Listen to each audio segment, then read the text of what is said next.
महोदय, मैं अपनी पार्टी राष्ट्रीय लोक मोर्चा की ओर से इस बिल के समर्थन में बोलने के लिए खड़ा हूँ। अब सुबह से बैठे बैठे तारीख भी बदल गई।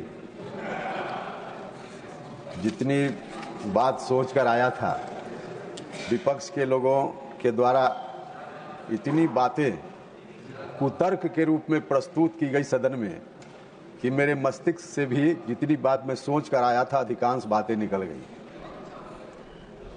महोदय, यह तो मैं नहीं कह सकता, विपक्ष में खासकर कांग्रेस पार्टी में बहुत सीनियर लोग हैं, उन्होंने बिल को नहीं पढ़ा होगा, ऐसा तो मैं नहीं कह सकता।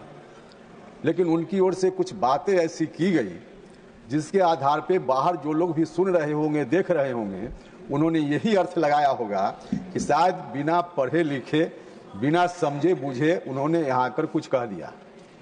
अब एक माननीय सदस्य हैं कांग्रेस पार्टी के, बहुत सीनियर सदस्य हैं और कानून के भी बहुत बड़े जानकार हैं, ऐसा कहा जाता है।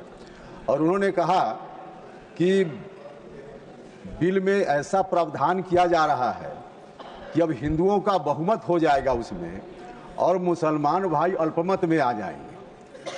अब जबकि माननीय मंत्री किरण रिजिजू साहब ने शुरुआत में ही बोलते हुए स्थिति स्पष्ट की और उन्होंने कहा, यदि मुझको ठीक ठीक याद है तो उन्होंने यह कहा कि जो वक्फ बोर्ड होगा उसमें not more than 3 members including ex officio member, 3 से ज़्यादा गैर मुसलमान नहीं होंगे। उन्होंने परिषद काउंसिल के बारे में कहा कि इसमें not more than 4 including ex officio member, गैर मुसलमान नहीं होंगे। अब उसके बावजूद कोई माननीय सदस्य अगर यह कहते हो सदन में कि इसमें बहुमत हो जाएगा जो गैर मुस्लिम हैं, तो अब इसको क्या समझा जा सकता है महोदय? कब तक देश को गुमराह करते रहिएगा? यही करते करते तो कहां से कहां चले आए। अब हम नहीं चर्चा करेंगे कि महाराष्ट्र से कहां चले गए, हरियाणा से कहां चले गए, दिल्ली से कहां चले गए, अब बिहार से भी तो गए हुए हैं ही, आगे भी उसी स्थिति में आप रहने वाले। महोदय, अब विपक्ष में होने का यह मतलब नहीं है कि सरकार कोई अच्छा भी काम करे तो आप उसका विरोध कीजिए। सरकार कभी अच्छा काम करे तो पीठ भी थपथपाने का काम कीजिए। अभी एक माननीय विपक्ष के नेता ने बहुत अच्छा सुझाव दिया, मैं भी उस सुझाव का समर्थन करता हूं। बोध गया टेम्पल जो एक्ट है, उस एक्ट के तहत जो व्यवस्था है उस व्यवस्था में बदलाव करने की उन्होंने बात कही। लेकिन साथ ही साथ मैं उनसे जानना भी चाहता हूं, अब इस बिल में गैर मुसलमान कुछ सदस्यों के लाने की बात हो रही है, तब उस पर इनका गंभीर ऐतराज है।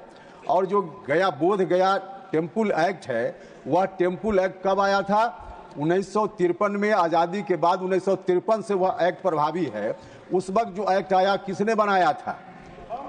किसने बनाया था? उस एक्ट में प्रोविजन है कि चेयरमैन को छोड़कर 8 सदस्य होंगे, उसमें 4 सदस्य हिंदू होंगे और 4 सदस्य बुद्धिस्ट होंगे।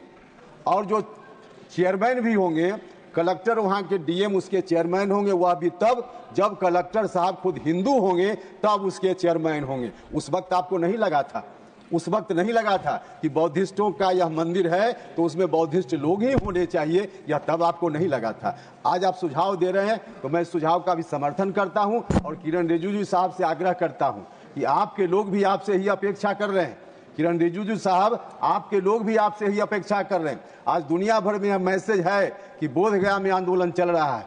आपसे आग्रह है कि आप जो आंदोलनकारी लोग हैं उनकी मांगों पर ध्यान दीजिए और वहां बोध गया टेम्पल, बुद्धिस्टों को एक टेम्पल है, वह कोई वक्फ की तरह पूरे देश भर में उसका फैलाव, और जिस टेम्पल के बारे में डिमांड है वह सिर्फ एक टेम्पल के बारे में, और उस टेम्पल से पूरे देश की पहचान बनती है। तो उसमें निश्चित रूप से मैं भी आपसे अपनी पार्टी की ओर से आग्रह करना चाहता हूं कि बुद्धिस्टों को सौंप दीजिए ताकि उस टेम्पल के प्रबंधन का काम बुद्धिस्ट लोग अपने हिसाब से कर पाएं। महोदय, विपक्ष के लोग, जो सरकार ने कहा कि किन कारणों से हम यह बिल ला रहे हैं, उन कारणों पर चर्चा इन लोगों ने बहुत ही कम किया है। उन कारणों, आखिर सरकार जो कह रही है कि क्या क्या कारण है जिसके चलते हम बिल ला रहे हैं, ठीक है, सरकार की बात पर आपको भरोसा हो ना हो, लेकिन आप ही के द्वारा बनाई गई सच्चर कमेटी थी, जिस कमेटी ने 2006 में रिपोर्ट दी, उस कमेटी ने क्या कहा?